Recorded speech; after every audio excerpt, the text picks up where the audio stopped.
سب سے پہلے رجب المرجب کی فضیلت کے حوالے سے یاد رکھیے، اللہ جل شانہ نے قرآن مجید فرقان حمید کے اندر فرمایا ان عدت الشہور عند اللہ، بے شک اللہ جل شانہ کے نزدیک مہینوں کی گنتی 12 ہے۔ عند اللہ 12 شہر فی کتاب اللہ یوم خلق السماوات والارض منها 4 حرم، کہ اللہ جل شانہ نے زمین و آسمان کے اندر جو مہینے پیدا کیے وہ 12 مہینے ہیں، اور ان کے اندر منہا 4 حرم، 4 مہینے حرمت والے ہیں، عزت والے ہیں، احترام والے ہیں۔ اللہ کے 12 مہینے، ان 12 مہینوں کے اندر 3 مہینے حرمت والے ہیں، عزت والے ہیں۔ وہ کون سے 3 مہینے ہیں؟ ایک رجب المرجب کا مہینہ ہے، ذی القعدہ، ذی الحجہ اور محرم الحرام کا مہینہ ہے۔ 3 مہینوں کو اللہ نے جو عزت شرف بخشی، یہ اسلام کے اندر نہیں تھا، اسلام کے آغاز سے پہلے بھی ان کا حیا کیا جاتا تھا۔ اگر قبیلوں کے آپس کے اندر لڑائیاں جھگڑے چل رہے ہوتے، جو یہ حرمت والے مہینے شروع ہوتے تو لوگ اپنی لڑائیاں جھگڑے فسادات ختم کر دیتے۔ ڈکیٹی، رہزنی، راستوں کے اندر قافلوں کو لوٹ لیا جاتا تھا، رہزن ہوتے تھے، ڈکیٹ ہوتے تھے۔ لیکن جب یہ حرمت والے مہینے شروع ہوتے تو سفر بالکل پرامن ہوتا تھا، کسی قسم کی کوئی چوری، کوئی رہزنی، اس طرح کے سارے معاملات جو ہیں وہ اختتام پذیر ہو جاتے تھے۔ ڈاکو بھی ان حرمت والے مہینوں کا حیا کیا کرتے تھے۔ ان 3 مہینوں کے اندر ذی القعدہ، ذی الحجہ اور محرم کے اندر یہ 3 مہینے حج کے لیے مختص تھے، کہ لوگ ذی القعدہ کے اندر اس وقت اونٹوں کے سفر ہوتے تھے اور پیدل سفر کرتے تھے، بحری جہاز اس طرح کی چیزیں موجود نہیں تھی۔ تو لوگ ذی القعدہ کے اندر اپنے سفر کا آغاز کرتے اور ذی الحجہ کے اندر جا کر حج کی سعادت حاصل کرتے، اور پھر حج ادا کرنے کے بعد دوبارہ محرم کے اندر سفر کا آغاز، یہ حج کے اختتامی دنوں کے اندر سفر کا آغاز کرتے اور محرم کے اندر ان کا سفر مکمل ہو جاتا۔ اس لیے ان 3 مہینوں کا احترام زمانہ جاہلیت کے اندر بھی موجود تھا۔ اور یہ جو رجب کا مہینہ ہے، یہ خصوصاً اس کے اندر لوگ عمرہ کرنے کے لیے نکلتے تھے۔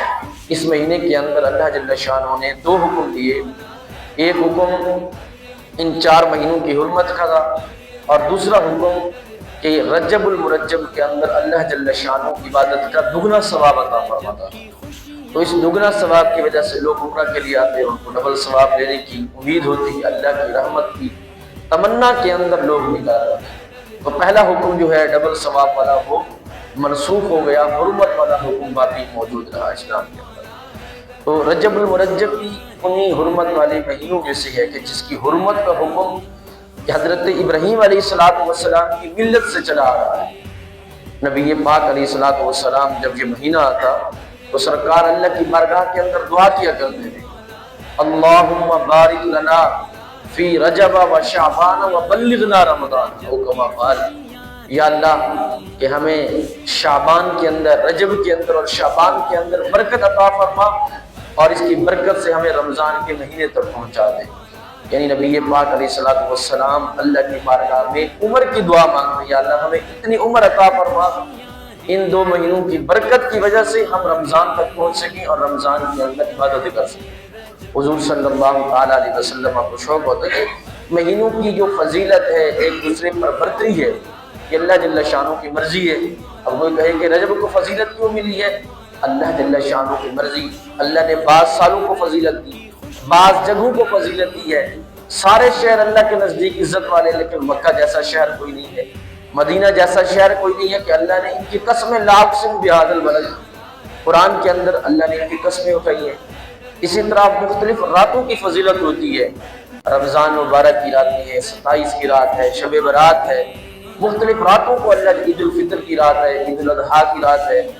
نبی پاک علیہ السلام نے مختلف راتوں کو بھی فضیلت عطا فرمائی کہ ان راتوں کی یہ فضیلت ہے۔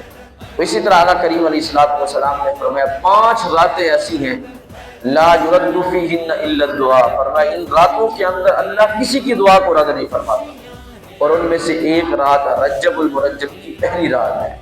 رجب کا جب چاند نظر آتا ہے، جو دعا کی جاتی ہے اللہ اس کو قبول فرماتا ہے۔ اسی طرح جمعہ کی جو رات ہوتی ہے اس کے اندر بھی اللہ دعا قبول فرماتا ہے۔ عید الفطر اور عید الاضحیٰ کی رات اور 15 شعبان کی رات ہوتی ہے، اللہ اس کے اندر دعاؤں کو رد نہیں فرماتا، اللہ ضرور دعاؤں کو قبول فرماتا ہے۔ تو رجب المرجب کے اندر بھی اللہ جل شانہ نے یہ فضیلت رکھی۔ نبی پاک علیہ السلام نے فرمایا کہ جب اس کا آغاز ہوتا ہے، اس کی جو پہلی رات ہے، جو دعا بھی اللہ کی بارگاہ کے اندر کی جاتی ہے، اللہ اس دعا کو رد نہیں فرماتا۔ آقا کریم علیہ السلام نے اسی طرح کثرت کے ساتھ اس کے اندر عبادت اور ریاضت کرنے کا حکم دیا۔ بالخصوص اس کا معنی بھی یہی ہے۔ علامہ صفوری رحمۃ اللہ تعالی علیہ فرماتے ہیں رجب 3 الفاظ کے ساتھ، 3 حروف کے ساتھ یہ لفظ بنا ہے۔ اس کے اندر را ہے، جیم ہے اور با ہے۔ را سے مراد اللہ جل شانہ کی رحمت ہے، جیم سے مراد بندہ خدا کے جرم ہے، انسان کے جرم، اور با سے مراد بر ہے، احسان اس کا معنی ہے۔ یعنی اللہ جل شانہ اس مہینے کے اندر فرماتا ہے کہ بندے کے جرموں کو اللہ کی رحمت اور اس کی مہربانی کے درمیان کر دو۔ ایک طرف اللہ کی رحمت ہے، ایک طرف اللہ کی مہربانی ہے، بر ہے، نیکی ہے، اور درمیان کے اندر بندے کے جرم ہے۔ جو اس مہینے کے اندر اللہ کی بارگاہ میں معافی مانگے گا، توبہ و استغفار کرے گا، اپنے گناہوں کی بخشش مانگے گا، تو اللہ جل شانہ اس کے گناہوں کو معاف فرما دے گا۔